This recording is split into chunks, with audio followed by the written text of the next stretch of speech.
l-aħħar episodju ta' Zona Ewropea fejn jien u Andrew Żgħar kon iddiskutu il-finali li kellna kif ukoll il-bqija tat-turnament bellezza li kellna dawn ix-xahar u nofs li kellna. L-ewwel nett Andrew kif tinstab? Jena ninsab tajjeb, Wayne, ovvjament grazzi pastoltu tal-programmi kollha li għamilna s'issa u tal-li dejjem stedinni u ħerqana dan l-aħħar programm. Mela, biex nibdew nistgħu naraw nibdew mill-opinjonijiet tiegħek illum Andrew. Alright, nbidlu l-andament.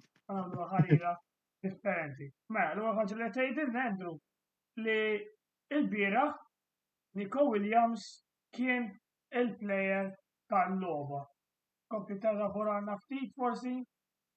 Iva, mela, l-ewwel nett irrid nibda sa kulħadd jaf li partitarju tal-Ingilterra, imma ma nistax ma ngħidx li ma nistax ngħid li Spanja ma kienx ħaqhom jew xi ħaġa. Spanja meritatament ħadu t-tazza li l-bieraħ. U meta tim jirbaħlek kien ħaqhom il-bieraħ waqt il-logħba u ħaqhom tul it-tournament kollu meta tim jirbaħlek 7 logħbiet minn 7 diffiċli targumenta bil-kontra. Fil-fatt minn hija imma I stand to be corrected, l-istorja tal-Kampjonat Ewropew l-ebda tim ma rebaħ il-logħb kollu f'major tournament individwali. Għal-fini tar-records logħob li jintrepu bil-penalties huma meqjusin bħala draws. Għal-fini ta' statistika Spanja rebħu kull logħba bla ma qatt kellhom bżonn penalties, darba minnhom kellhom bżonn extra time. Jiġifieri kien tournament inkredibbli minn għandhom. Daw saru champions għal-raba darba, l-ewwel team fl-istorja tal-Euro li rebaħa 4 darbiet dal-kampjonat. Ġifieri ninżawlhom il-kappell bħala kollettiv. Jien ħassejt il-bieraħ Nico Williams kien tajjeb ħafna bħala plejer. Kien tajjeb tul it-tournament kollu, ma nistgħux ma ngħiduhiex għalija. U speċjalment ara l-ewwel ħaf tal-logħba kienet tajt ħafna u tens. Kienet nervuża. Kienet naqa' kejġi. Ekku, u isek stennejt anti Wayne fl-aħħar programm, isek qed li u laqas jien ma kont sorpriż fl-aħħar mill-aħħar. Finali ħafna drabi għandhom dak l-element, speċjalment l-ewwel ħaf. Anzi, mbagħad fit-tieni ħaf Spanja mill-ewwel sabu l-gowl. Dik bidlet il-logħba żgur għax hemmhekk mbagħad l-Ingilterra ma kellhomx triq oħra li jippruvaw jirsistu għal-gowl. Ekku. Nico Williams tajjeb ngħid skoja l-ewwel gowl, kien finish tajjeb ħafna. U naħseb jiena waħda mill-aspetti li laqtitni fit-tieni ħaf in-naħa tiegħu flimkien ma' Kukureja jidirli taw kedda enormi lill-Ingilterra. L-Ingilterra ma setawx ikampaw. L-ewwel gowl skurjaħu u t-tieni gowl tajjeb ngħid li kien cross minn dik in-naħa jidirli Williams stess. Jamal nagħmel tieni assist. Jamal kien alright, imma minn dik in-naħa kienet ukoll. Ovvjament ma rridx biex inaħħi l-mertu Le, żgur li le. Jien kont ħan semmi fuq dar plejer li sab kien ħajs dil-logħba sab li tqal difensur s'issa Walker. Jien stennejt li Walker huwa difensur fast. Ekku, żgur. Saħtu wkoll, jiġifieri ma kontx nota kbira li kieku Walker kien iżommu lil Williams. Iva, żgur li le. Iktar kont qed ninkwita għal Luke Shaw. Li kważi żammel Jamal l-aħjar. Eżatt peress li kien jinsab out of form Shaw kien ilu xi sena kważi żagħtejt ma jilgħab. Ma stennejtux li ħajżomm il-Jamal dak il-mod. Ma kellux performance ħażina Luke Shaw.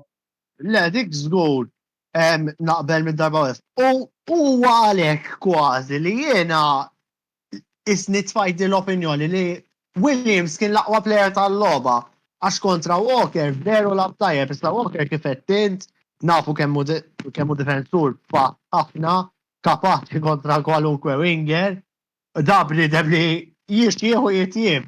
Pace-wise żgur qisu qiegħed.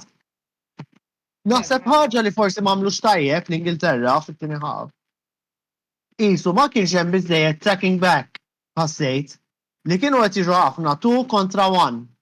Dik in-naħa speċjalment bdiet tidher. Williams kien parti minna, ovvjament. Eżatt, però jisu Southgate jrid jattakka mbagħad allura. Ovvjament ukoll kien hemm dak il-bżonn ukoll li jistugraw iktar l-Ingilterra. Għalija kważi l-ar ħaġa li seta' tiġrilhom l-Ingilterra li qaraw il-gowl kważi mill-ewwel fit-tieni ħaf.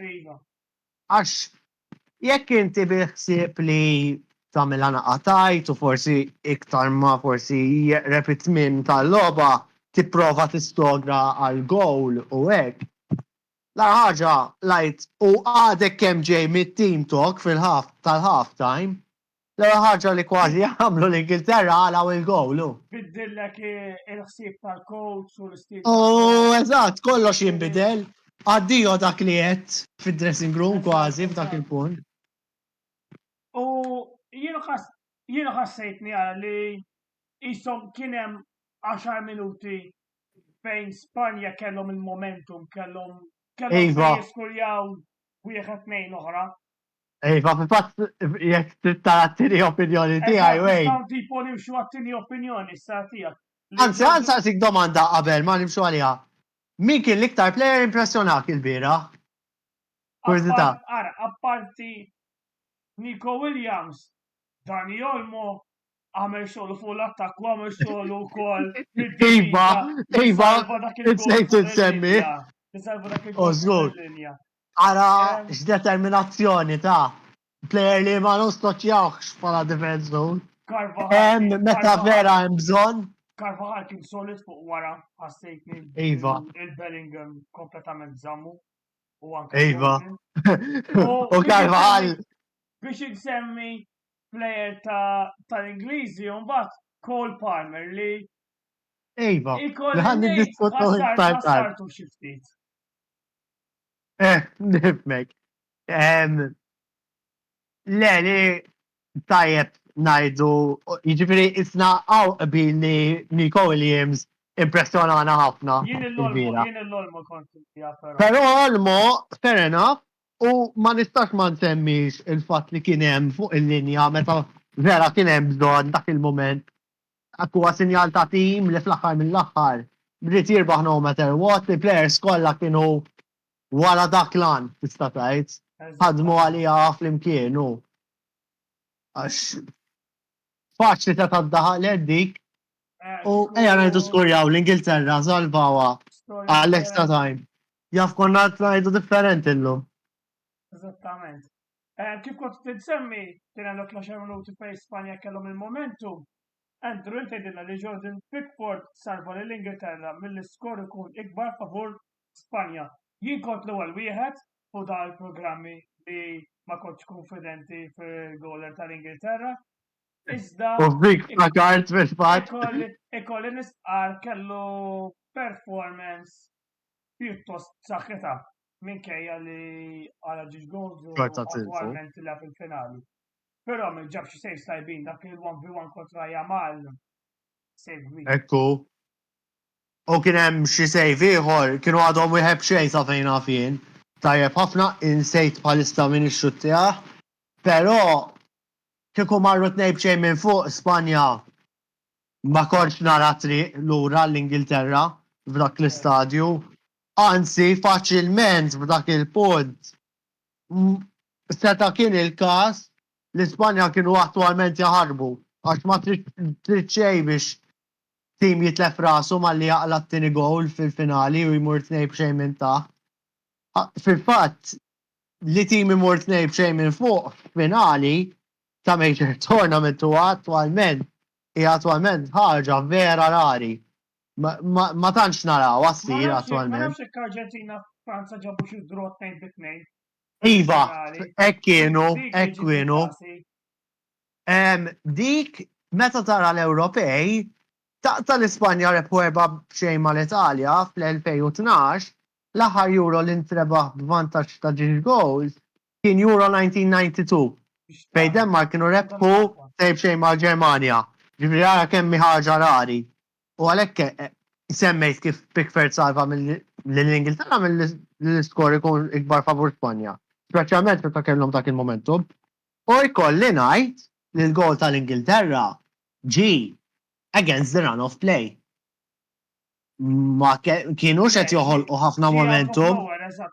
Out of nothing, eżatt, mhix xejn ġi tista' tgħid. Jiġifieri veru żammhom u kif edna tnej b'xejn ma kienx tkun faċli xejn żgur għall-Ingilterra. Ġifieri vera salvhom u mbagħad ovvjament l-Ingilterra sabu l-gol ta' draw, għennitom ħafna. Imma mbagħad ovvjament kif nafu Spanja irnexxilhom isibu l-ballun lejn l-aħħar.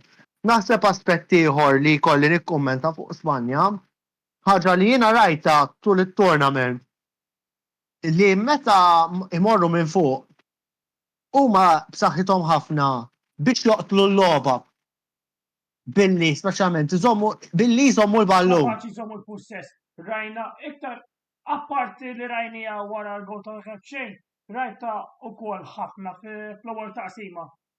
Iva, l-Ingilterra ma kellhomx wis. Kien hemm mument kellhom xi 27% pussess tal-ballun. Iva, le, ekku, Spanja, iktar mill-li toqtol l-logħba kważi, kemm huwa veru, tikkontrolla, taħli inqas enerġija sa punt. Ekku. Tikkonserva U għax ta' kontrik ikunu jippressaw kif jagħtu jekk il-ballun. U int kull ma tagħmel tmexxi l-ballun biss. Ekku. U billi żomm kontroll ukoll tal-ballun huwa diffiċli ħafna l-avversarju isostni l-attakki. Speċjalment jekk tkun minn fuq taf li daw għandhom bżonn jissugraw għal-gowl. Jekk iżomm il-ballun, issa veru hemm iċ-ċans li tibulek ballun wieħed u dak kull ma jrid jekk tkun għadek wieħed xejn minn fuq kif fil-faġġara l-biera. Imma jekk iżomm il-ballun, qed toqtol qed tagħmilha diffiċli ħafna l-oppożizzjoni isofnu l-pressjoni fuqek biex jisibulek gowl. Spanja li laqtuni dan l-aspett, jiena sikwit rajna timijiet li wara li jmorru wieħed xejn minn fuq jew jġibu gol ta' draw li rajna l-Ingilterra li ħanna ta' fuqha, minflok jikkontrollaw il-logħba imorru on the defensive side. Minflok jikkontrollaw il-logħba, rajni jagħmel ħafna timijiet. U jisek xi tmur defensive imbagħad you're inviting pressure. Ekku. Jien naħseb li mal-gol tal-1 Southgate prova jiddefendi u naħseb jiena prova jwassala sa l-għotu tal-penalties, jienek naħseb jiena il-pjan ta' Southgate. Essenzjalment, Iva, imqarsa l-extra time, żgur. Eżatt, mar nexxiex. Jien f'moħħi kont qed ngħid. Mhux qed ngħidlek ma nieħdux ma jipprovax jattakka imma l-menu xejn anke jekk ma jirnexxilekx tirbaħ il-logħba. Ara li twassala sal-extra time. Għax imbagħad qisek. Tassu kieku pruva jattakka, forsi kien isib gowl ieħor, għax il-momentum mbagħad. Essenzjalment. Il-momentum mbagħad ma gowl kien favur l-Ingliżi, ġifieri għata il-momentum tat-tim stess. Ekku, infatti kien hemm passaġġ minnhom attwalment ta' kellna throw-in l-Ingilterra, Walker ħadu taħli l-John Stones li da għastamlura l-Pickford u probabli ma tistorprendi ruħek meta ngħidlek li Pickford qabad u s-sutti għal-ballun ta' daqqa fuq u l-Ingilterra għamlu il-possess u fil-fatt Spanja reġgħu ishom ikkontrollaw il-possess anke meta kienu wieħed b'wieħed minn dak il-moment lem, u mbagħad ovvjament kreaw ċans fuq ċans, u mbagħad kif nafu sabu l-gowl Spanja. Li forsi ħattejt l-Ingilterra, naqbel miegħek li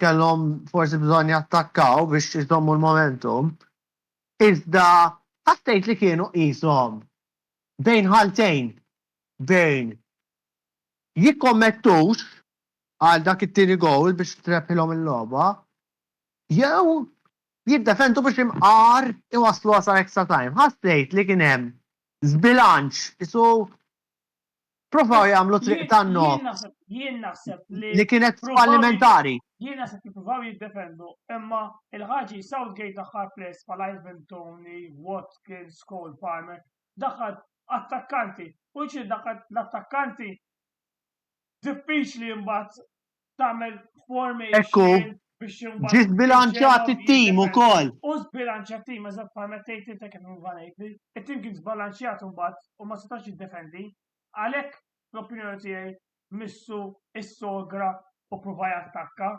Diffiċli tagħmel ġo finali. Faċli qed tgħidha issa wara. Ovvjament, ovvjament. Wara l-logħba, ma wara kulħadd bravu wkoll. Differenti. Potenzjalment żgur u bl-aħħar mill-aħħar ukoll qed ngħidu Spanja daw għandhom il-kwalità wkoll. Jekk ikun qed nattakkaw jaqbduna darba kontra-attak, bl-istess mod li. Kontra-attak saħħithom ħafna Spanja għandhom players faċli. Ġifieri huwa bilanċ ta' riskju, premju u mhix dejjem faċli inġibuha tajba. Faċli ngħidu għajnu intaw hekk qed ngħidu kelma bejnietna u niddibattuha fil-logħba. Il-plejers infisom dak il-ħin, mhux billi tajt il-coach biss li huwa minnu wkoll don't get me wrong. Tifnix ħażin, imma l-enerġija, l-adrenalina, laqas l-immaġinani qed nilgħab dik il-logħba jien kieku żgur. Jiena nibża nagħti penalty waqt il-logħba tal-iskola sepp wara l-awġi finali. Żgur. Biex tpoġġi into perspective hu kemm faċli ngħidu ċertu affarijiet li hemmhekk dak il-ħin. Kull ma kienet tieħu f'dan logħob kultant żball banali wieħed u sibulek gowl u ċaw. U talqet l-istorja. Rajna diversi finals fejn ir-riżultat kien ġie deċiż minn sempliċement żbalji għalhekk tifhem li ġieli xi jkunu ħarir iktar kejġi. Iżda kolli nsusni il-logħba tal-bira, it-tieni taqsima kienet waħda mill-isbaħlob l-rajt. Iva tabiħa kienet it-tieni taqsima. It-tieni taqsima kienet end-to-end. Jien forsi kontrarju għax jaħsbu ħafna nies. Ara, l-ewwel ħaf ma kienx xi entertaining, mhux se nikdeb. Imma xi kultant jiena nħobb dawk il-logħob fej jisu jien naradi ħafna. Meta jilabu kontra xulxin fil-Premier League, Manchester City u Arsenal, il-lob tagħhom, issa daw ġibtimiet jilabu futbol sabiħ, ikollna nistqarru. Meta jilabu kontra xulxin, il-lob vera jkunu tajt. U mhux għax boring, imma tant naqsu sogri li jagħmlu ilek impossibbli għal xulxin jiskurjaw. Dis-sena kien hemm logħba kienu ġew xejn City Arsenal. Xejn ġewwa Manchester u wieħed xejn ġew Londra. Il-ġixtimiet ħarġu vera defensively, għandu kun ġixtimiet ħarġu formations 4-2-3-1, kellek 4 CDMs jilagħbu ġo. Difiża kultant. Difiża kultant mhix purament għax kultant naħseb din hija misconception ukoll. Mhix purament kultant ġast titfa' 10 players ġo l-kaxxa tiegħek stess. Difiża għandha kważi elementi oħra. Il-passes li tipprova, kif iżżomm il-possess tal-ballun, kemm tiċċirkolah dirett, pereżempju, jiena di waħda mill-aspetti li kont nara fil-Liverpool, forsi li kienet it used to let them down nara jien ġiri. Ġiri kienu kważi għaġlu żejjed inħoss jien dibattitu oħra għal darba oħra. Imma jiġifieri difiża tkun defensive kultant. Faċli hemm din misconception li jew stereotype ta' titfa' kulħadd wara għax ta' fuq wara kull ma jonqosok literalment titfa' xarabank qudiemhom u tipparkja jgħid biex ngħidu hekk kif jgħidu park the bus. Ta' Mourinho park the bus. Imma fil-verità defense football huwa there are many ways to be defensive and maybe not be as defensive as people might make out to be. Inħossien. Le, ukoll hemm frażi fil-fatt the best form of defense is attack għal xi timijiet. Ekku, attak, possess tista' sa ċertu punt tista' tużaħ kif trid int.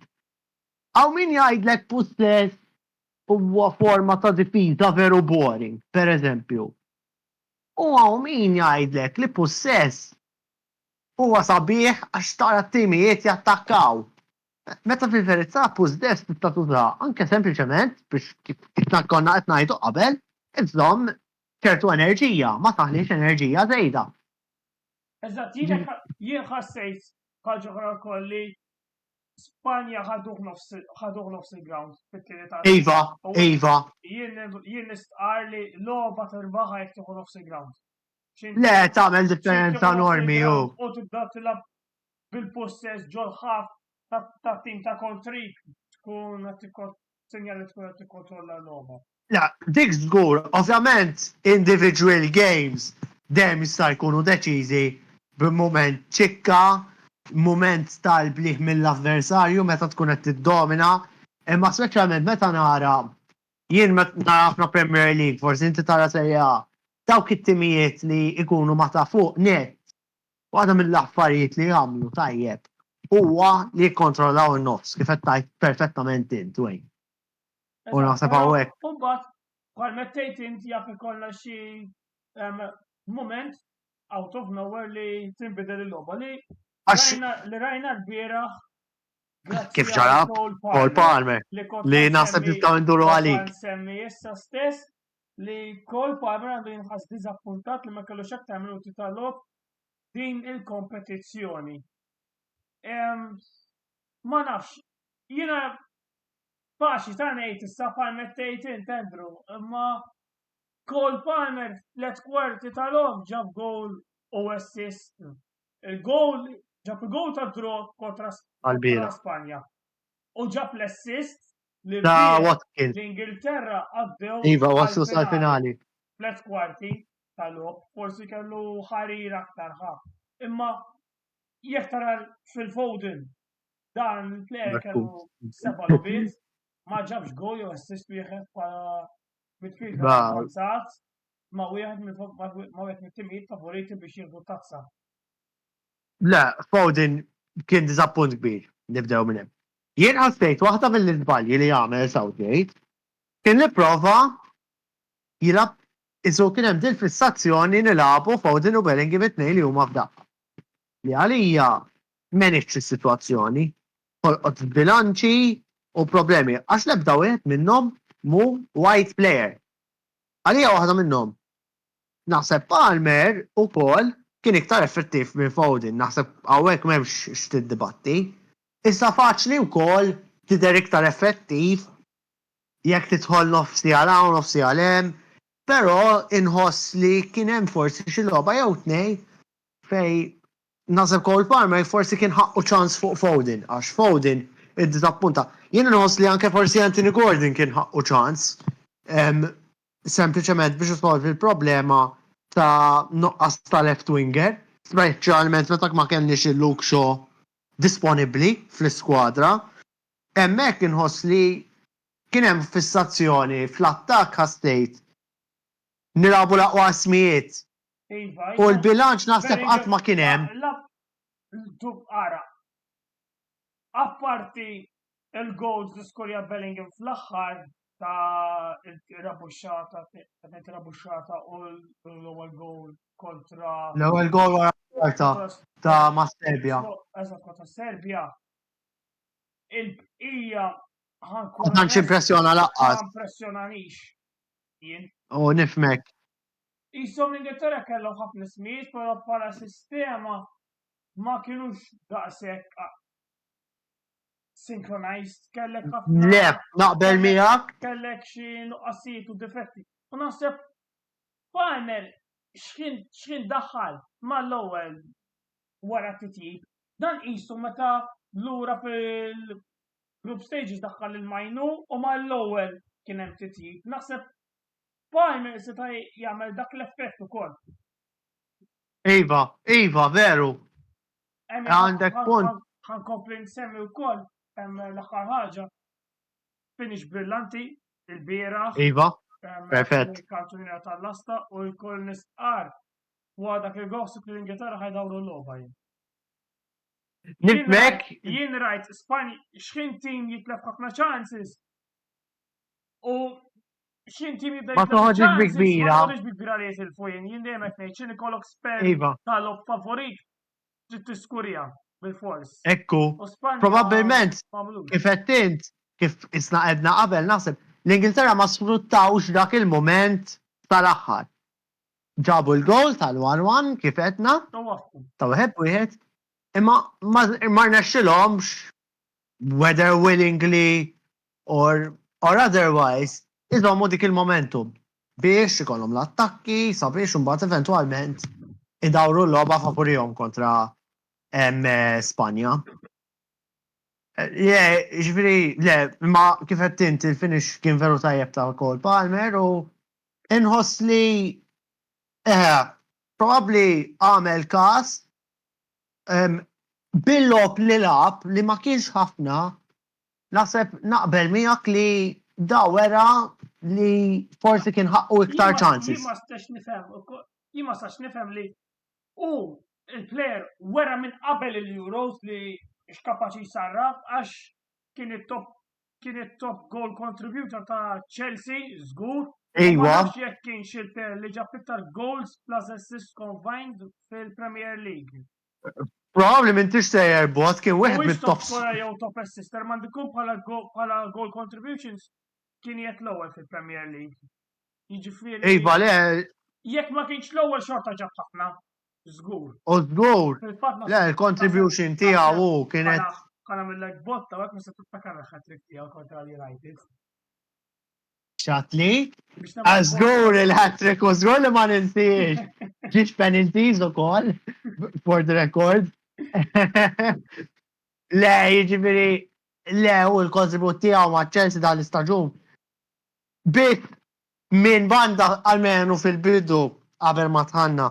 Nifima l-argument li forsi kellu jibda Foden. Għax tajjeb kemm kien tajjeb Palmer. Foden kien tajjeb ukoll ma' Manchester City is-sena oħra. Biss naħseb in-nies kien hemm naħseb analiżi żbaljat fuq Foden. Mhux ngħidlek ma kienx tajjeb. Imma ma kienx irreplaceable dak it-tim tas-City li hawnhekk forsi n-nies ħajoqtluni wara sena oħra. Jeremy Doku, Bernardo Iva. Silva u CAM. Ekku, bejbeħ tu ieħor kienu. Jiena dak laqwa tim tas-City ma narax. Ifimni għandek Kevin De Bruyne. Għandek. Alright, xindaħal De Bruyne, Iva. Jiġifieri options hemm. Ejja. Dak kull punt. Jiena ħoss, ma ngħidlek. Naturalment, it-tim ta' Manchester City huwa ħafna iktar tajjeb minn dak ta' Chelsea. Dak ukoll Barbawel. Palmer jibrilla aktar bħala individu ma' Chelsea milli Foden ħaj jibrilla aktar bħala individu ma' Manchester City. Ukoll. Lejn xi ħaġa wkoll fis-sistema ta' Pep Guardiola kif qed jilgħab l-istil modern tiegħu diffiċli tibrilla bħala individu. Iva, jiena ħoss li fil-fatt Manchester City meta tara t-tim tagħhom nagħmlu devjazzjoni żgħira mid-diskussjoni tagħna. Naħseb li forsi hemm vera importanti li jiena ngħid għal dal-players jekk ma jilagħbux. Rodri bid-difetti koll tiegħu jiena ħoss li Haaland joffrilhom biss naħseb għandhom alternattiva għal Vares li joffri xi ħaġa differenti.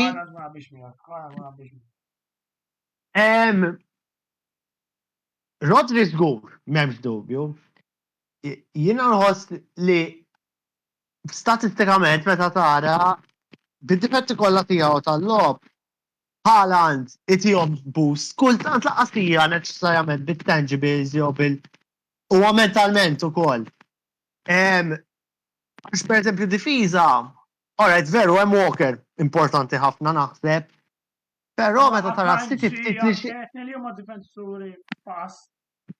Ożgur, mux jiena li għanejt il-ħakje, per eżempju, ieħor jħossuh meta ma jilabx, u għed mill-iktar li jħossu fil-fema tijaj.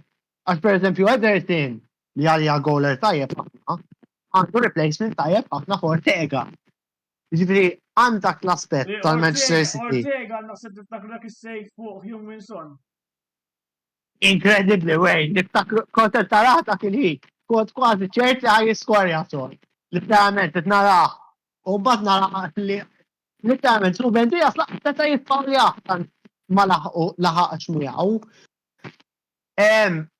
Però meta tara t-tim tal-Manchester City u għawek snin nerġa' ndur fuq Foden, noddon fuq sobajja dawk il-players night dawn huma kważi dejjem starters, dejjem. Li kemm rari ħadd sneħħihom mit-tim. U Foden ma naħsibx li huwa wieħed minn dawk. Le, naħseb hawnhekk naqbel miegħek. Però ma naqbilx ma rridx iddevjaw, ma naqbilx miegħek ta' ħara, naħseb Forsi adattata dik is-sistema ta' Manchester City. Forsi veru. Xini buba jinżel għal-ballun jidawar il-ballun ma jirnexxelux. Però naħseb iktar milli importanti għal-sistema huwa arma għandek Haaland u Alvarez joffrulek ġiex modi within a decent system of play. Fil-verità, għana laqqaslu xogħlu jinżel lura biex jirbaħ il-ballun. Forsi fil-pressing jekk qed jipprova. Jiena fil-lob ta' Manchester City naraħ maqtuħ mill-logħba. Ġili jkun veru maqtuħ, veru. Però taf li jista' jsiblek ballun f'kwalunkwe mument. U kultant strikers li jkollhom dak l-aspett huwa strength ukoll. Per eżempju, Kane inħoss jipprova dejjem jinżel għall-ballun, kważi jinżel iżdejjed naraħ jien. Ija vera, rajni għamil. Li forsi huwa naqa' strength to weakness naħseb kemm jinżel jew ma jinżilx għall-ballun daqna. Imma le, naħseb Foden kif edna kien tajjeb ma' Manchester City, imma u naħseb kien hemm narrattiva li kien indispensabbli. Li jien kontroversjalment, b'mod kontroversjali, inħoss li ma kienx neċessarjament il-każ. Mhux ngħid ma kienx tajjeb, imma ma naħsibx li neċessarjament kien indispensabbli. Nimxu għall-aħħar punt tiegħi u dan naħseb iktar punt forsi ħajjoħloq diskussjoni għalih. Li Gareth Southgate ma ħaqqux jitneħħa minn kariga ta' coach tat-tim nazzjonali Ingliż. Hawnhekk l-editur ħajoqtolni ta' dan il-kumment li. Ħanoħol u dibattitu mhux bejn it-tabis. Ħanħa nagħmel il-każ bil-qalb kollha. Fuq Southgate. Għalfejn ħaqqu jibqa' mbagħad forsi tista' tgħid kontrija. L-Ingilterra qabel ma ġiju kienu ma jaslu għal-finali ta' kompetizzjoni żmien twil. U ġiex turnament ġiex Euros konsekuttivi Gareth Southgate wassal it-tim tiegħu sal-finali. Fil-World Cup li għaddiet inqala kontra t-tim brillanti ta' Franza minn xut brillanti ta' Tchouaméni u ma ninsewx ukoll dak il-penalty ta' li falla Harry Kane. Jiġifieri ma stawx ngħidu li Gareth Southgate fil-kompetizzjonijiet kien ħażin. Li maqdrulu ħafna nies, inkluż aħna, huwa l-istil tal-lob tiegħu. Iżda Andrew intetli li jekk tirfu l-lob kollha 1-0 u tirfu l-Euros ma jinteressakx. U ma kienx il-bot Southgate milli jinexxu li jagħmel din il-ħaġa. Ovvjament li ħanejt però kontra Southgate hija li jekk ma jinexxilux jirbaħ tazza tad-dinja jew inkella jagħmel ħadd prestazzjoni tgħid li kien unlucky li tilifha, iva l-Ingilterra għandhom bżonn coach ieħor. Però milli qed nara bħalissa coaches, Graham Potter, Eddie Howe, ma nistennihomx ħajamlu xogħol aħjar minn Southgate jien. Em, Naqbel ma' ħafna li qed tajt Wayne. Ħafna anzi. Kif qed int? Qabel Southgate l-Ingilterra taqta li rebħu l-World Cup lura fl-1966 qatt ma waslu final ta' major tournament ma kienu. Darba kienu waslu fil-semi-final tal-World Cup tal-1990, semi-final tal-Euro tal-1996, imma l-bqija qatt ma waslu final. Dawe waħda, kifet perfettament id. Meta nqisu da 4 major tournaments, da wassal l-Ingilterra darbtej finali, darba wassalhom semi-final u darba quarter final. Meta nħarsu li anke managers ta' pajjiżi oħra, għawek mhux ħanajdu pajjiżi bħal Malta, jew pajjiżi bħal San Marino, laqqas qatt maħna ħanarawhom tat-tournaments, ma qabel ma' Spanja, Franza, Ġermanja. Rari kollok coach l-ewwel li imexxi tim nazzjonali għal 4 tournaments konsekuttivi. U li t-tieni ħaġa ikollu rekord fej għalmenu dejjem ma wassalhom quarter final u li 3 darbit minn 4 wassalhom semi final. Jiġifieri huwa commendable ħafna. Dan wieħed xejn naħseb jek ikun l-Ingilterra rebħu żgur kon nifraħ.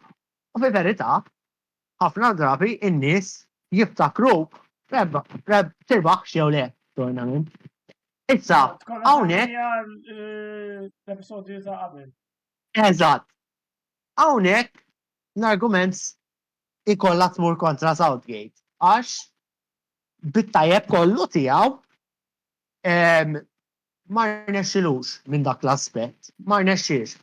U kultant, iktar milli għax Southgate innifsu, inħoss li jiġi punt fej bidla hemm bżonn. Mhux qed ngħid ħabba Southgate innifsu, ma kultant l-Ingliż għandna hemm espressjoni new broom sweep clean. Kultant dik il-freskezza xaġa friska jaf hemm bżonn. Biss u hawnhekk isni nerġa' ndur fuq punt li għamilt int u nissekondak ħafna fuq li. The grass isn't always greener biex ngħidlek. Il-bidla jekk issir mhix se tkun faċli. Bilħaq for the record jiena inħoss li jekk Southgate jitlaq min jeddu. Jiena hekk inħoss li se jiġri. Sinċerament. Però jekk jitlaq Southgate jitneħħiex jitlaq ħanħallu dik id-diskussjoni mal-ġemp. Naħseb żewġ fatturi. One, mhux se jkun faċli tirreplaceja. Ma ninsewx kariga ta' manager ta' tim nazzjonali. Mhuwiex xi partikolarment attrajenti. Huwa assolutament hemm xi ħadd hemm barra assolutament konvinċenti li tajt żgur mur aħjar minn Southgate. Niddubita, sinċerament. Bħalek. Ħaġa oħra li nibża jiġri jekk jitlaq Southgate. Meta u eventwalment meta jitlaq Southgate, ma l-ewwel disfatta xi tournament li jkollhom l-Ingilterra, il-manager ġdid ħajaqlaħħa mill-ewwel. U mill-ewwel jiġi qabel ma' Southgate, ironika, mod hija kważi ironika għal kritika kollu li jaqla. Bet għax jgħidu għax Gareth Southgate wassal lill-Ingilterra darbtej fil-final, darba oħra fis-semi-final. U manager ġdid li forsi mhux up to standard bil-kemm wassal lill-Ingilterra l-aħħar 16 ta' xi World Cup, tirsi fil-World Cup li ġej ħajkun 48 tim u ħajkollna round ta' 32 knockout round. Jiġifieri naħseb hemm element ta' dan l-argument naqbel u ma naqbilx probabbilment miegħek. Mhuwiex black or white daqskemm forsi n-nies jaħsbu. M'hemmx l-ikbar problema li bħalma semmejna li m'hemmx replacement li tista' tgħid iva dak hemm wara aħjar minn Southgate. Ekku, jiena nħossu wkoll li hemm dal-argument li l-Ingilterra iridu kważi proven name biex jirbħu jekk flok Southgate u isemmi xaħat li smajt jistemma dal-argument huwa Mourinho. Però ċefartu lej minn rebaħ dal-Euro. Spanja. Il-coach tagħhom. De La Fuente. Ma kienx De La Fuente, eżatt. Qatt ma smajt bih qabel dal-Euros. Thank you. Jiġifieri fl-aħħar mill-aħħar mhix kwistjoni ta' isem. L-Ingilterra kellhom ismijiet fil-passat rinomati sew bħal Fabio Capello u Sven-Göran Eriksson.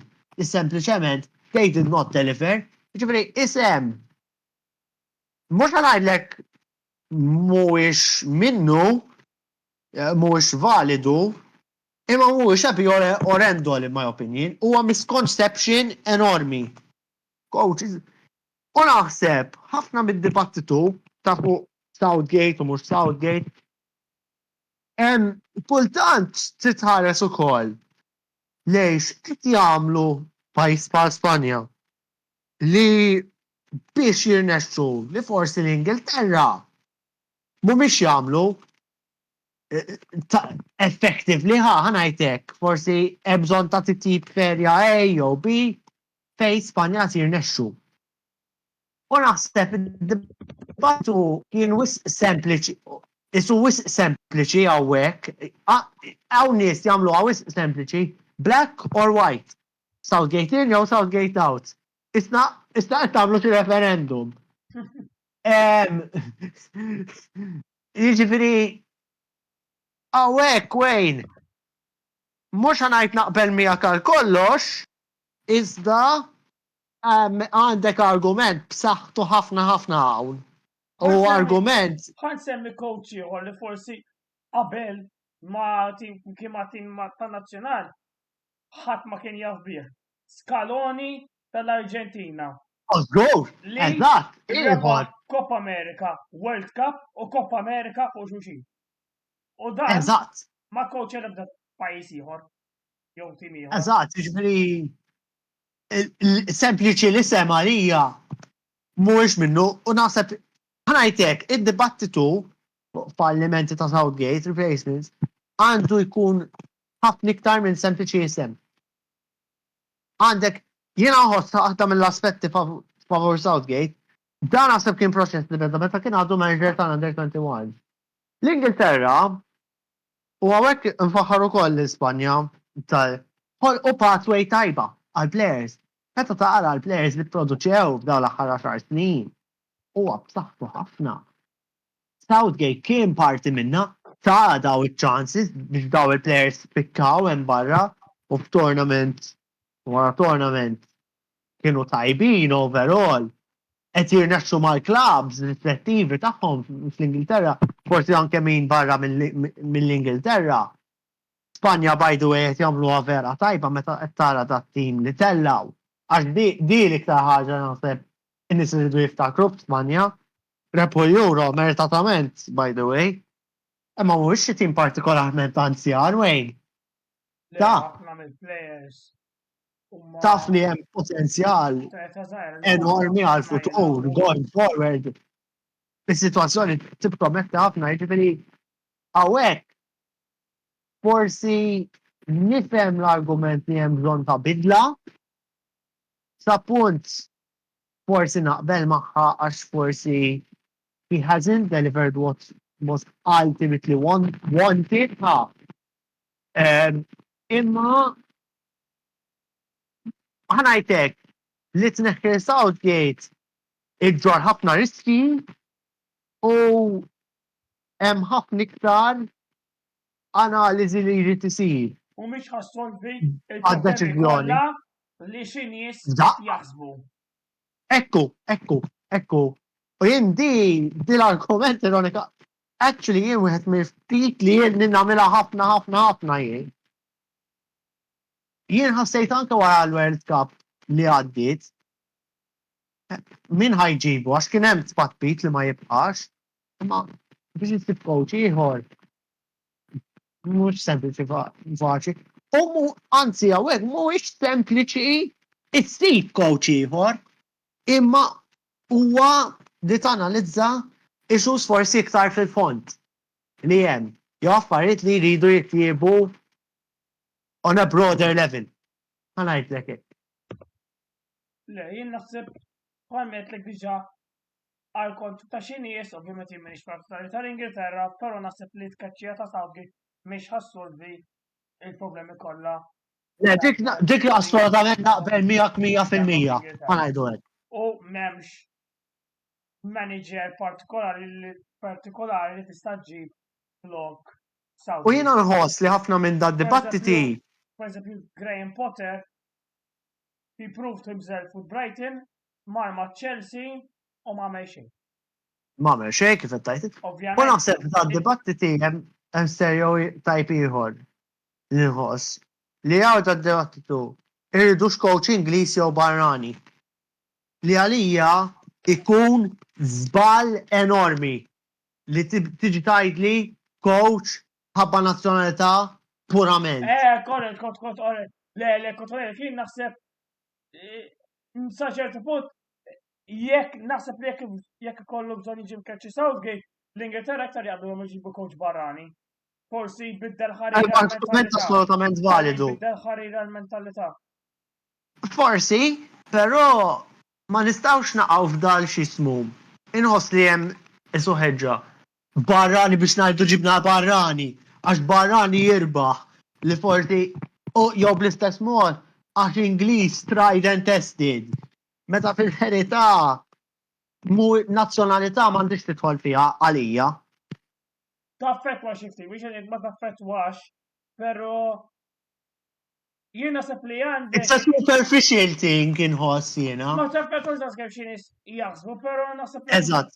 Jekk kollok coach Ingliż u kollok coach barrani ħajoffru xi affarijiet ħarira differenti. Differenti minn darba wef, differenzi. Coach Taljan. Differenzi anke bejn Ingliż u ieħor. Coach Taljan jilab stil differenti minn coach Ingliż. Dak li qed ngħid. Waħda. U anke bejn coaches Ingliżi stess ġieli jkun hemm differenzi. Iva, ovvjament. Bejn coaches Taljani stess. Jien qed niġġeneralizza ħafna xaw. Ovvjament fid-darba wef. Għal coaches Taljani pereżempju ħadd semmi wieħed Thiago Motta li jilab stil kompletament differenti mill-istil tradizzjonali Taljan. Ekku. Ġifieri u hawnhekk il-kwestjoni anke pereżempju jien ħassejt li kien hemm argumenti għax l-Ingilterra dit-tournament irridu jirbħuha convincingly smajt din kelma tintuża. X'kienu convincingly? Mhuwiex hemm concrete metric. It's not objective, it's li x'inhu convincing għalija. Forsi mhux convincing għalik, u viċi versa. U għal ħadd ieħor l-istess ġifieri naħseb da dibattitu ta' xiġri bil-manager tal-Ingilterra is not an easy one to have u mhux faċli daqs kemm bid-nies qed jagħmlu għatider. Eżattament. Nistgħu nimxu issa għal ħaġa ġdida li ħanagħmlu ġiet Andrew ħareġ bidea li nagħmlu l-aqwa 11 ta' dan il-kompetizzjoni. F'xi affarijiet, f'xi pożizzjonijiet hemm qbilna Andrew, f'xi pożizzjonijiet għadna rridu niddiskutu. Mela, biex nibdew. Iva, mela. Nibdew mill-pożizzjoni ta' goalkeeper. Andrew, inti jettilna li l-aqwa goaler tat-tournament kien Mike Maignan. Jien mort deċiżjoni forsi ħarira ta' differenti minn nies ħajasbu u ħan nirreferi għal Mamardashvili, il-goaler ta' Georgia. Il-Georgia diġà semmejnihom. Iva, episodi preċedenti. Li kienu tim impressjonanti u fost il-players li impressjonaw kien il-goaler tagħhom li nexxielu bis-sejġ tiegħu iwassalhom sar-round tal-aħħar 16. Inti x'tgħidilna fuq Mike Maignan li huwa l-goaler tat-tim li nżomm miegħu jien? Jiena nħoss li meta niġu biex nagħmlu dat-timijiet, u hawnhekk mhux ngħid li għax għandi raġun, jien u m'għandekx inti jew viċi versa. Ġeneralment, u fil-fatti ninnotaw, ħafna mill-players dejjem jiġu mill-aqwa mit-timijiet li jaslu sas-semifinal. U fil-fatt, rajt li orrong li jien spiċċajt innotajt li l-players li għażilt kienu kollha ma' timijiet li kienu fl-aħħar erba'. Maignan inħoss li Franza in ġenerali d-difiża tagħhom kienet tajba ħafna. Meta tara. Nħoss li Maignan missu jiġi rikonoxxut għax dak kif għalija huwa l-aqwa goaler li hemm fl-Ewropa u kellu tournament tajjeb. He delivered ma' Franza, kien tajjeb, veru ma rebħux it-tazza, imma il-prestazzjonijiet hemm kienu minn għandu, affidabbli fil-latta, sot, jagħti konfidenza lid-difiża, jiġifieri inħoss li Maignan dawk kienu forsi raġunijiet għalfejn ħassejt li kien ħaqqu, però ħandur fuq tiegħek veru ħaqqu mertu tajjeb ma' Mardaxvili dan huwa l-goaler tal-Valencia. Kien tajjeb ħafna dan it-tournament Georgia, one of the success stories, għalkemm kull ma waslu l-aħħar 16. Jiġifieri huwa goaler denju ta' dan l-award kieku. 11 tista' tagħżel fl-aħħar mill-aħħar. Mhix faċli. Il-każ li ħalab forsi kontra Maignan huwa li Maignan kellu diviża ħafna iktar soda minn ta' Mardaxvili. Iva wkoll. Ma' Mardaxvili kellu jagħmel ħafna iktar sejż milli kellu jagħmel Maignan. Iva, fair enough, fair point li Jien naħseb dak il-punt ikolli ngħid għalfejn nażlu Maignan. All right. U kompromess? Iva, le, mid-darba web. Jien l-argument li ngħid fuq Maignan li bl-istess mod kien parti minn difiża tant tajba. Għax goaler għalija huwa parti minn dak id-difiża u minnu ta' ġifieri. Ħassejt li forsi kellu jiġi rikonoxxut. Goaler ieħor ħansemmi honorable mention hawnhekk huwa Donnarumma tal-Italja. Li minkejja li nqalgħu tant kmieni kellu tournament tajjeb ħafna u frankament talba lill-Italja milli jinqalgħu iktar kmieni. Semmejtu wkoll hemm xi programmi preċedenti li semmejnieh ukoll. Xi umiljazzjonijiet. Ekku. Jiġifieri Donnarumma naħseb huwa honorable mention ukoll. Mela, nimxu għad-diviża sa jien hawnhekk ħanitfa' formation ta' 4-2-3-1. Kemm jienu kemm int? Kemm ranġa waħda s-sistema biex tiġi 4-2-3-1. Minn fejn?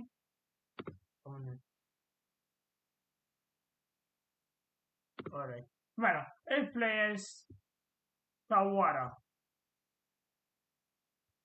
Nibdew bil-pożizzjoni ta' left back li t-tnejn li aħna bilna fuq Theo Hernandez.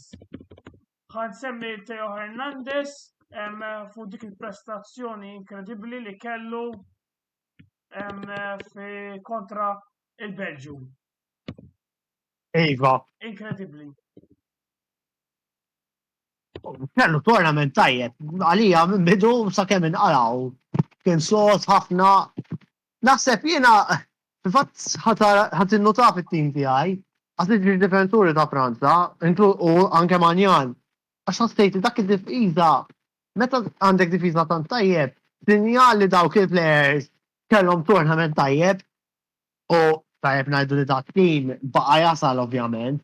Inut li nsemmi tim li nqara wara t-tobit billi ġi 0-0 kull darba u nażel id-difensuri minn dak it-tim għalija. Imma le, ġifieri Theo għalija kien tajjeb ħafna għal Franza. Square winning penalty kontra l-Portugal. tajjeb insemmuha. Ġifieri le hu leader u kellu tournament tajjeb ħafna li ħaqqu jiġri rikonoxxut. il-Milan ma nitilfuh qatt.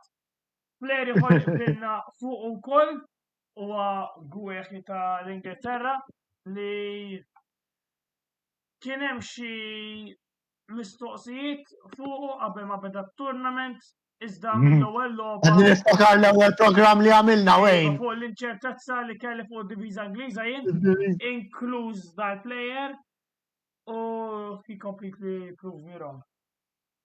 Ekku.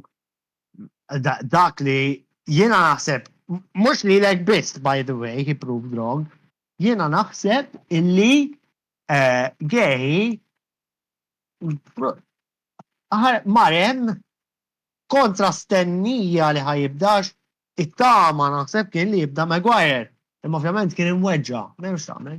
U da kien wieħed mill-aqwa players tal-Ingilterra tul it-tournament kollu għalija. Wieħed mill-aqwa li kellhom l-Ingilterra. Jien naħseb l-aqwa. U dan parti minn ultimately jekk mhux l-aqwa kien parti minn difiża pjuttost tajba tal-Ingilterra bid-difetti kollha tal-iskwadra. Naħseb hawnhekk id-difiża kellha wirjiet pjuttost tajbin overall. Jiġifieri m'hemmx dubju. L-unika forsi ħaġa li għamel Kotrick huwa li kien għala ġiex Kartisofor u kien sospis għal boda. Però l-Kartisofor ħadhom u biex jisalva t-tim. Kultant karta safra ngħidlek kull jaff li żball qas ikun tiegħu stess waħda. U tiġri ta' karta safra f'logħba. It can happen at any moment. Da ma tajx tkeċċa f'logħba, da Alla ġistofor f'ġistofiet. U għanzi għawek nishtiq nagħmel punt żgħir. Issa mhux ta' team of the tournament, far from it. Fuq Ezri Konta li daħal minn floku. Li għalija he didn't put a foot wrong ma l-Iżvizzera. Jiġifieri difiża across the board kienet aspett li u naħseb ikollok difensur tal-Ingilterra wieħed mit-timijiet li waslu tal-finali huwa naħseb xira u naħseb illi Gehi huwa dak id-difensur li ħaqqu ma tiegħi. Issa d-difensur li ħajfhom miegħu ma qbilniex fuqu, inti semmejt Saliba ta' Franza jien ħadd semmilek Demiral ta' Turkija. Demiral skurja iġġiġ goals kontra l-Awstrija, naħseb l-aqwa ħaġa li għamel il-tournament ovvjament u għabba fija għaddew għal-fazi tal-finali, pero apparti dik il-logħba kien taqta l-logħba kontra l-Portugal il-bqija kien defensively tajjeb ħafna.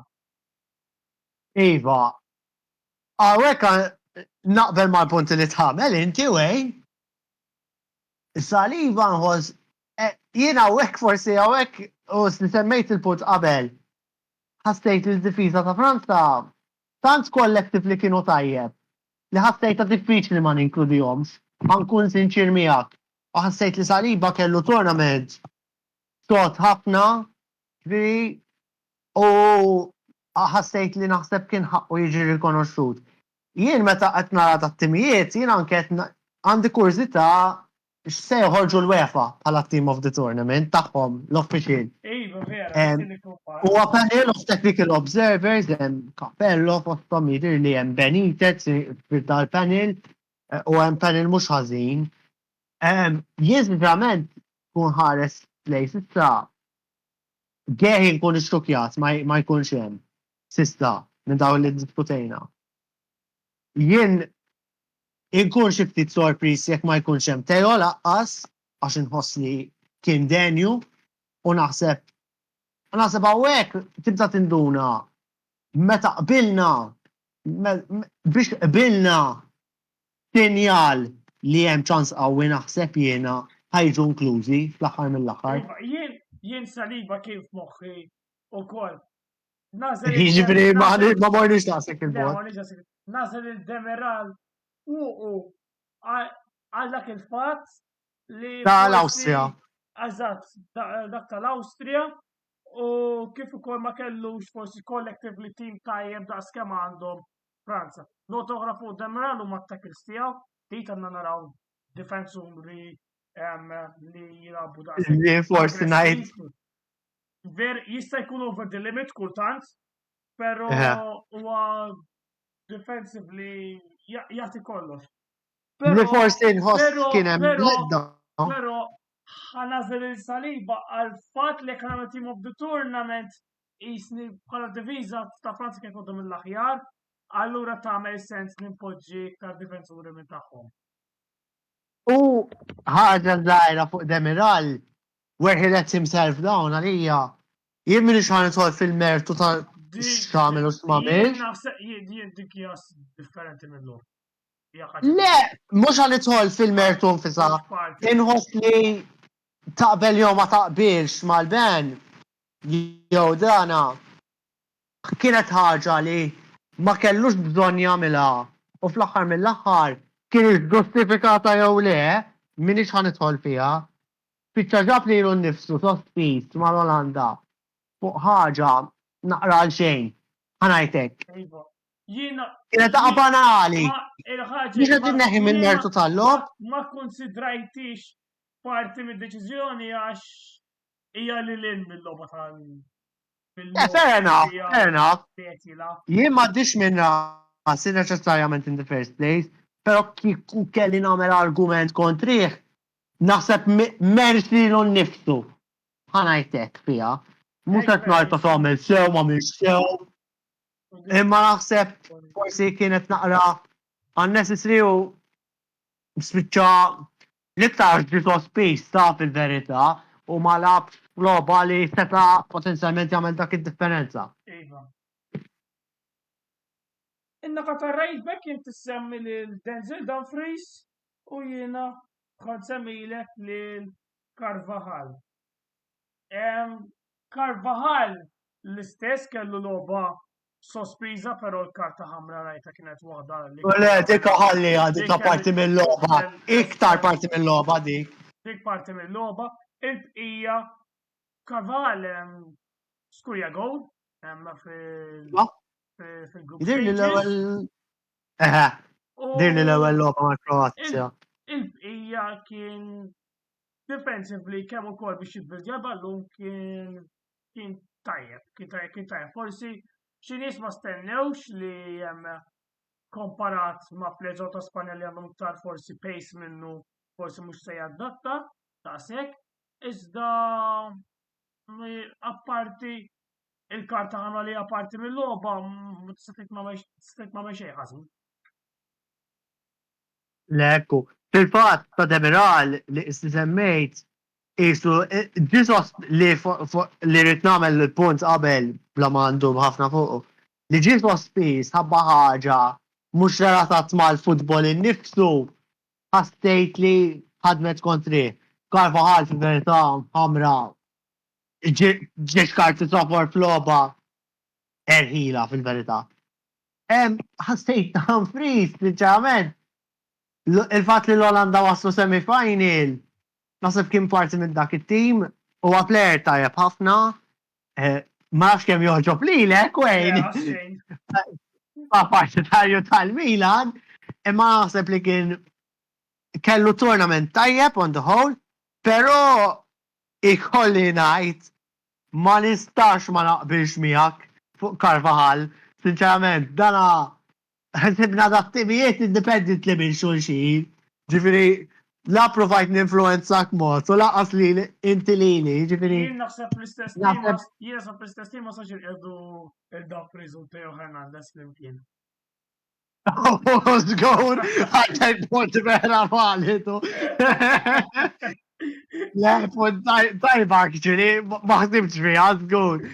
Imma naħseb overall naħseb nasal naqbel miegħek fuq Carvajal. Daqs kemm inti wasalt taqbel miegħi fuq Saliba. Eżattament. Jiġifieri imma il-right back. Qed naraw players b'saħħithom hawnhekk. CDM li bilna fuqu, Rodri li rebaħ il-Player of the Tournament u issa qed ikun imsemmi wkoll għal Ballon d'Or u ikolli ngħid ikun ħaqqu. Hemm statistika li apparti id-darba li rbaħtulhom fl-FA Cup. L-FA Cup final, eżatt. Il-bqija Rodri li jitlef logħba żmien u għomor. Ilu ma jitlef żmien u għomor. Veru li kien hemm logħba ta' Champions League li nqalgħu bil-penalties ma għarfien ta' statistika kif qedlek qabel lob li jiġu deċiżi bil-penalties huma meqjusin bħala draw, ma jiġux la bħala refaw laqas telfa.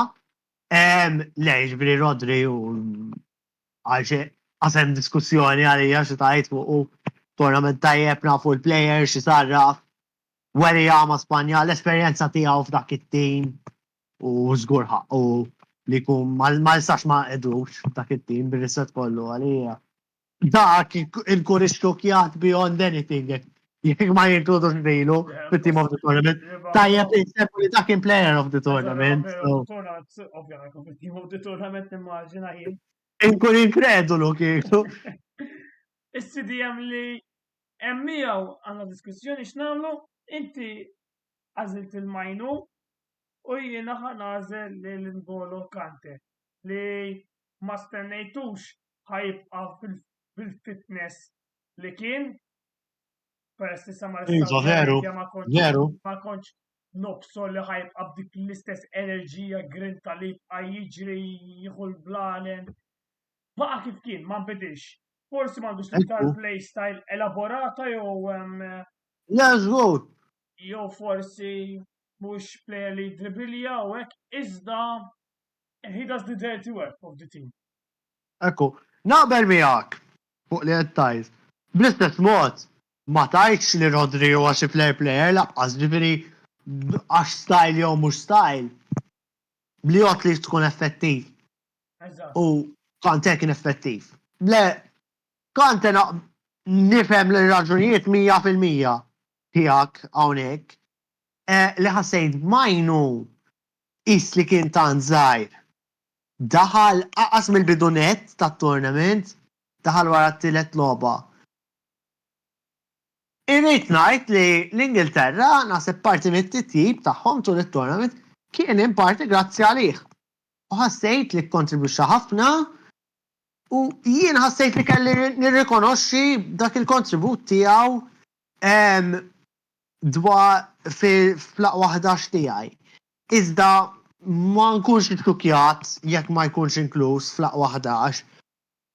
Majnu mhux ħanaħilu il-mertu kellu Naħseb taqbel miegħek fuq mertu tiegħu. Sena lab tournament veru tajjeb huwa matur ħafna għall-età tiegħu li forsi ħanejt preferit il-Kante.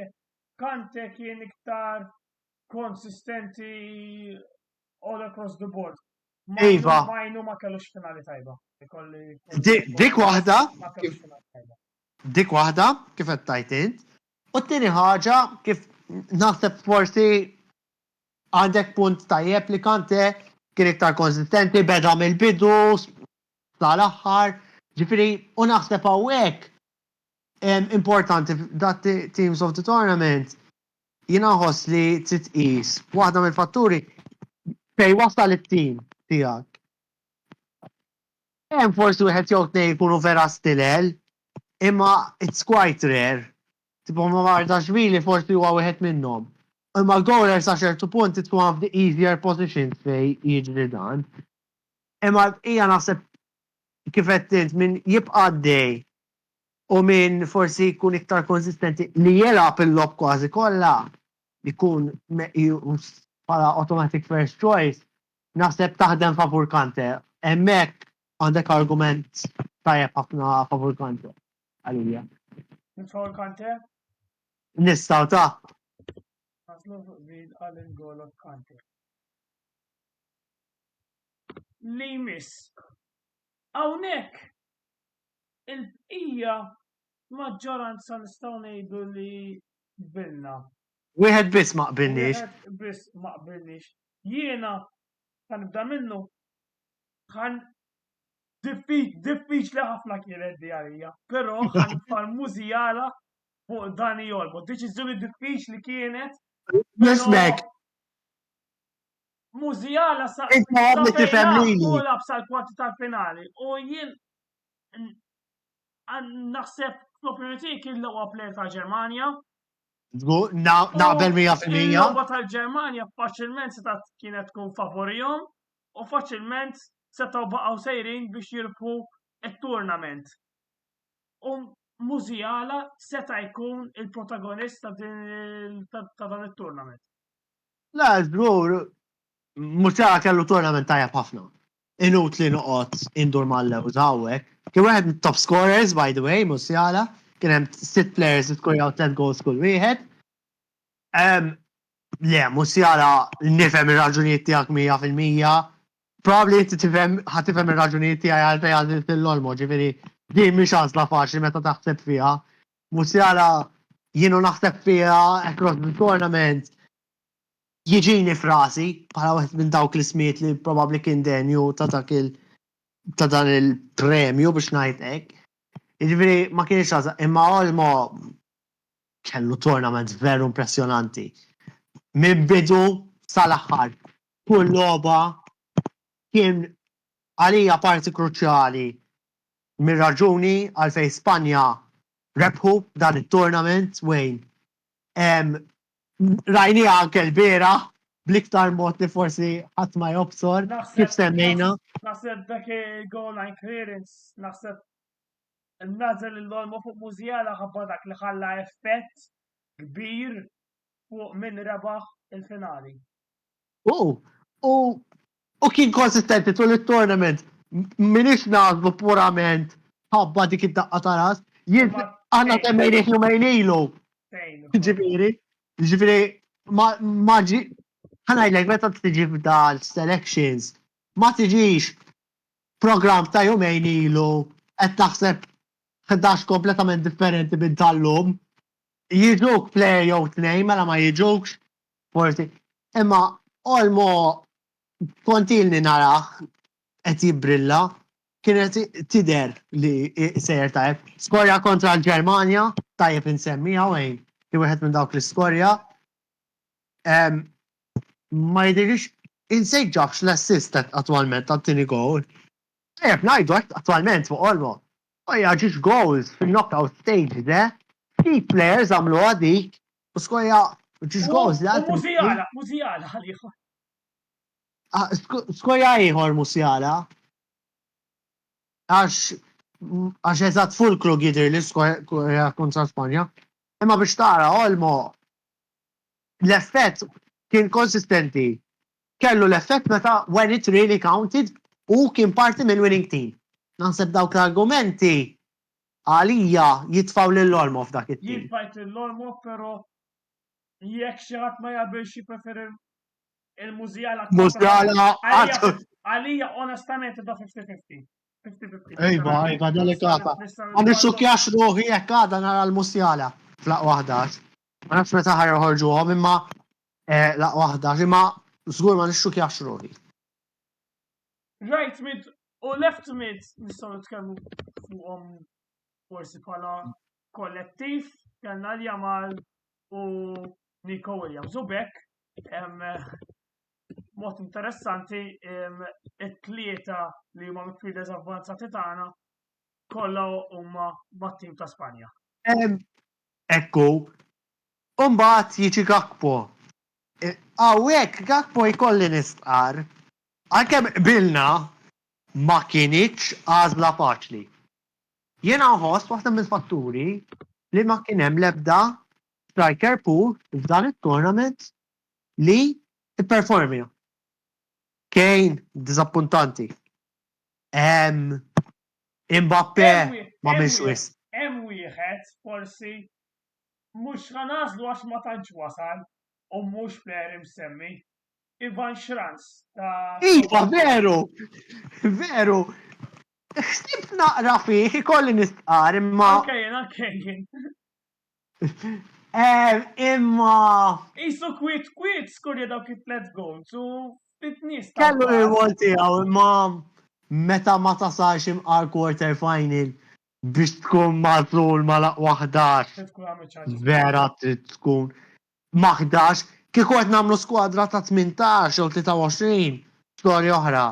Imma 11 it's very difficult. Meta għandek aqwa 4-8 timijiet qudiemek. Imma Franz veru naħseb kien wieħed mill-ftit pure strikers li impressjona. Għax ħafna kellhom tournaments disappuntanti.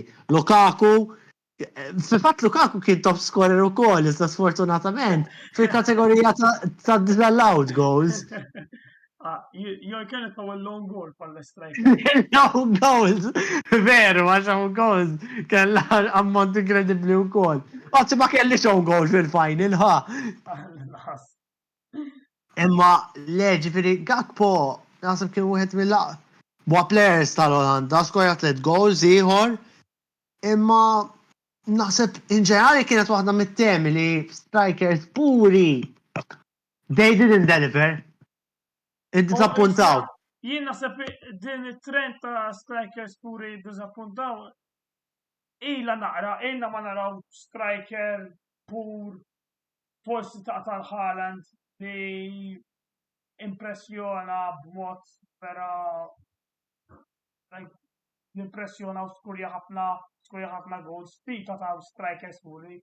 Isa play style ta' striker inbidlet. Iva. Da 100% u naħseb fil-fatt anke meta bdejt naħseb hemm striker pool li stan qiegħed fit-tim kif da toast process. U ma tantx bdew jiġuni frati. Forsi xranz veru, ma ara jien meta bdejt naħseb fit-team of the tournament kif isni qed qabel. B'limitazzjonijiet ta' tista' tgħid għandha limitations l-approach, imma bdejt inħares lejn aqwa 4 timijiet li waslu semi-final. Il-tim li jażilna kollha mill-aqwa 4 timijiet ħlif ma mardax vili. Ekku. U meta tħares Wayne, jien ħarist anke fuq qabel ma tħanna l-lum lej teams of the tournament ta' l-aħħar Euro u l-Euro ta' qabel. Kull ma kien hemm player li ntażel li ma waslux semi-final kien Lukaku fil-Euro 2020. Kien parti minn dak it-team of the tournament. Ġifieri biex tara kemm. Ġifieri tasal sa semi-final importanti ħafna li jekk tissibru hekk. U da par kollox jien nara għax fil-fatt it-team of the tournament tal-aħħar darba tal-UEFA biex ngħidha fuq kien hekk. Donnarumma, Walker, Maguire, Bonucci, Spinazzola, Højbjerg, Jorginho, Pedri, Sterling, Lukaku, Chiesa. Lukaku biss. U fl-aħħar Euro, u f'Euro 2016 fuq kollha kienu minn Ġermanja, Franza, Portugal u Wales il-players, għax kien hemm 2 ta' Wales.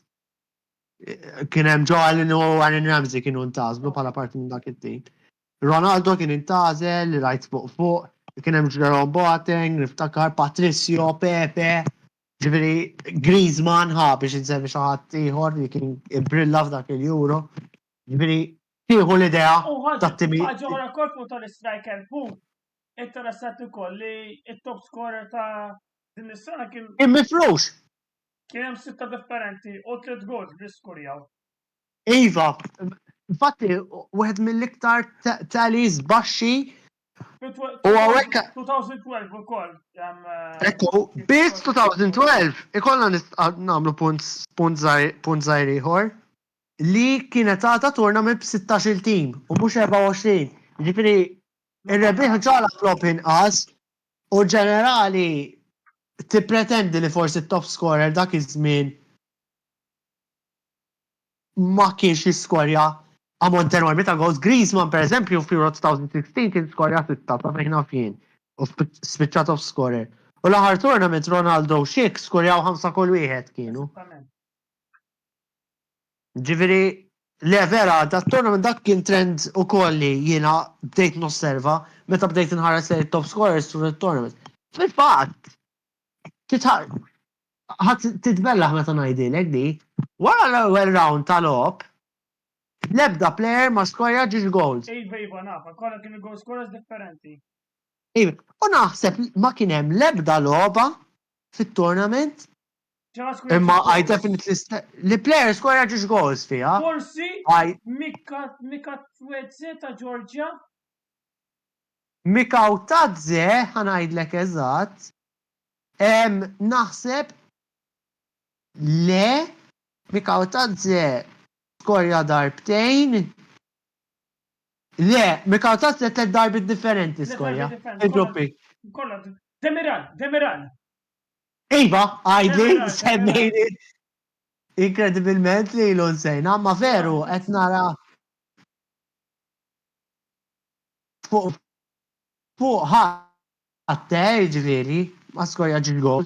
U għanzi kien hemm ieħor qed nara Daniel Malem mal-Olanda kontra r-Rumanija. Meta reputi ta' b'xejn.